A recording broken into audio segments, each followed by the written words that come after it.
Shalom, meus amigos, uma boa noite a todos vocês. Tem início uma nova semana na Terra Santa de Israel. Na noite de hoje eu quero compartilhar com vocês a história de Nico e de sua esposa Susana. Eles já estavam casados há 5 anos, mas ainda não haviam logrado êxito em ter um bebê. Vocês podem imaginar que eles buscaram todos os recursos médicos disponíveis. Mas depois de algum tempo, quando os médicos disseram que naturalmente eles jamais poderiam engravidar, não restou outra alternativa a não ser Susana se submeter a uma cirurgia corretiva e agressivos tratamentos de fertilidade. Tudo isso gerou entre eles um estresse emocional muito grande, além dos enormes encargos financeiros, o que, como vocês podem imaginar, acabariam por cobrar um preço no relacionamento de Nico e de sua esposa. E apesar de todo o esforço, como o ciclo menstrual de Susana era muito irregular, mesmo a inseminação artificial se mostrava difícil. Tudo isso fez com que o coração de Nico se encontrasse extremamente pesado de desespero, ao imaginar que talvez ele jamais viesse a ter um filho com Susana. E nesse momento ele se lembrou de um velho amigo seu, que era Rabino, ligou querendo visitar esse amigo. E o Rabino respondeu a ele: vem à minha casa. E quando ele chegou na casa do Rabino, havia uma grande alegria, porque a esposa do Rabino havia acabado de dar à luz ao seu 7º filho. Nico apertou a mão do Rabino, ele parabenizou pelo nascimento de seu 7º filho, mas é óbvio que havia um evidente contraste entre a alegria do Rabino e a dor de Nico. Até que de repente Nico, não se contendo, perguntou ao Rabino: por que Deus lhe deu 7 filhos e a mim nenhum, Rabino? Se estabeleceu um curto silêncio.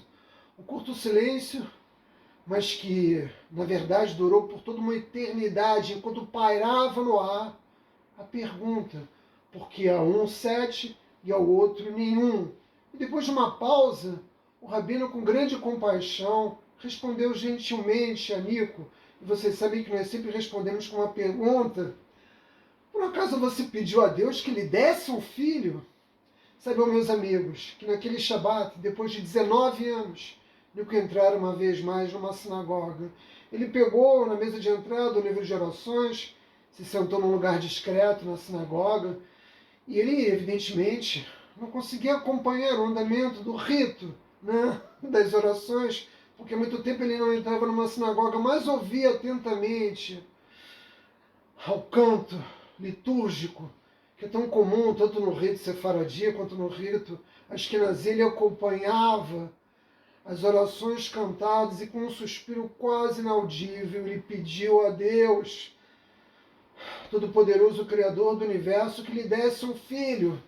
Ele cobriu o rosto com o livro de orações para que os outros membros da congregação não pudessem ver que ele estava chorando.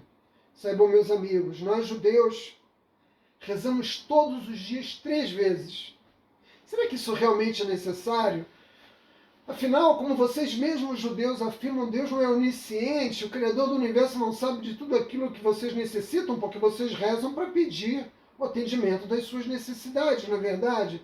Realmente é necessário, não é excessivo, 3 vezes ao dia?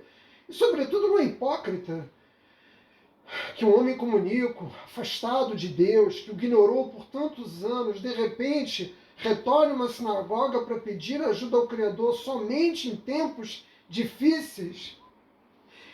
E para responder essa pergunta, eu vou fazer como o Rabino, que perguntou a Nico se ele já havia pedido a Hashem por um filho.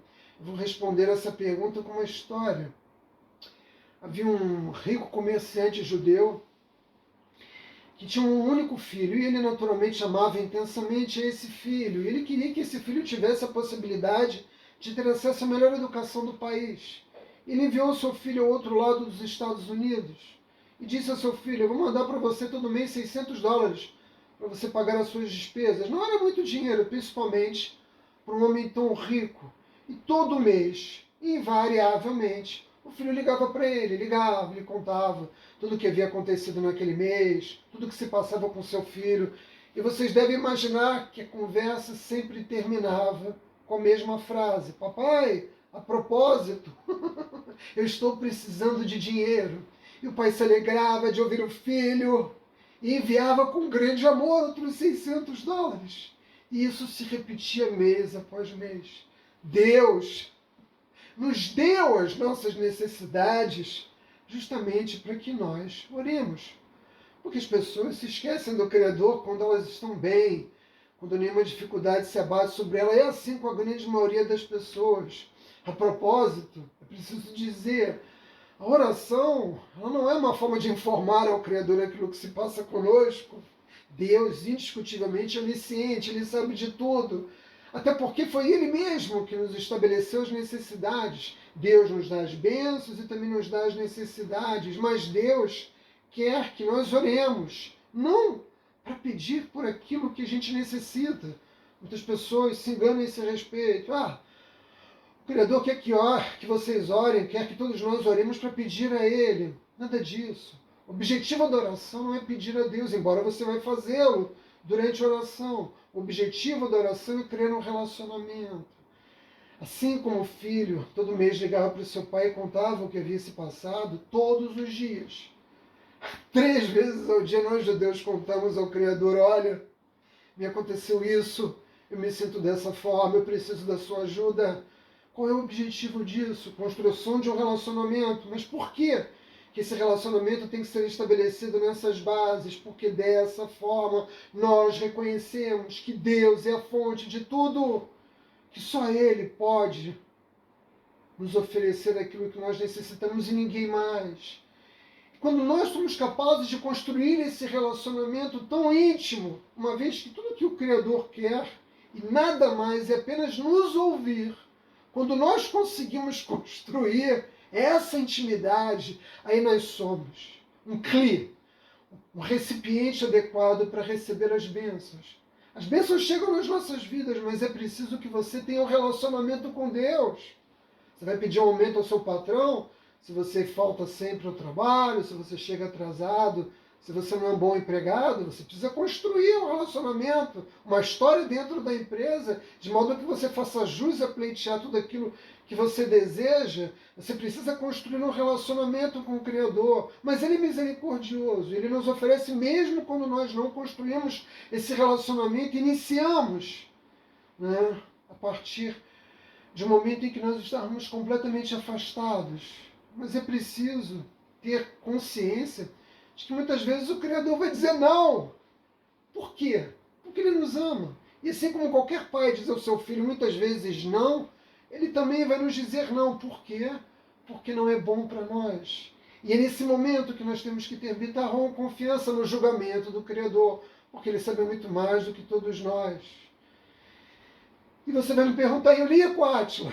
O Nico voltou um ano depois nessa mesma sinagoga e se dirigiu ao rabino e pediu a ele que pudesse falar à congregação. O rabino se surpreendeu porque esse judeu não era um frequentador e ele não se recordava, evidentemente, que 1 ano atrás aquele homem havia sentado discretamente num dos cantos da sinagoga, e o rabino, percebendo que havia muita verdade nas suas palavras, permitiu que ele se dirigisse à congregação, que não é uma coisa muito comum entre nós. E Nico disse, contou a sua história, aquilo pelo qual havia atravessado, e que 1 ano atrás ele havia sentado ali no fundo da sinagoga, e não conseguindo acompanhar o rito, orou com todo o seu coração e fervor, pedindo ao Criador por um filho, e que hoje ele retornava à sinagoga apenas para agradecer publicamente pelo nascimento de sua filha. Shavuot Tov, meus amigos.